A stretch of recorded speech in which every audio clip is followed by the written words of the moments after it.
Hi అండి, అందరికీ నమస్తే. Welcome back to our channel. ఇదైతే నేను బోటిక్ స్టైల్లో పైపింగ్ అయితే రెడీ చేసుకొని వేద్దామని చెప్పేసి నేనైతే అన్ని కుట్టుకొస్తుంటే ఈ కార్నర్ల దగ్గర కొందరికైతే పైపింగ్ చేయడానికి రాదు కదా. ఇది ఎలా వేసుకోవాలో చూపిస్తున్నానండి. చూడండి, front high neck deep neck, back మాత్రం హై నెక్ అండి. ఇలా కార్నర్ల దగ్గర ఒక మార్కింగ్ అయితే ఇలా పెట్టేసుకోండి. పెట్టుకున్న తర్వాత చూడండి, నేను ఇప్పుడు ఎలా చూపిస్తున్నాను.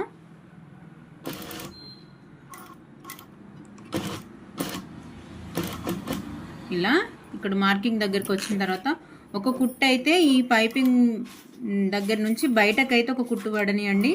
ఒకటే కుట్టు సరిపోతుంది. మళ్ళీ సేమ్ యాస్టీజ్గా ఇక్కడ ఇలా తీసేసుకుంటే స్టిచ్ వేసిన తర్వాత చూడండి, ఇప్పుడు నేను ఇది ఫోల్డ్ చేసి చూపిస్తాను. ఇక్కడైతే అలా వేశాను. మనం మెయిన్ ఫ్యాబ్రిక్ పెట్టిన తర్వాత ఇలానైతే కనిపిస్తుందండి. సూపర్గా ఉంటుంది. ఈ వీడియో కనుక నచ్చినట్టయితే లైక్, షేర్ అండ్ సబ్స్క్రైబ్ అండి.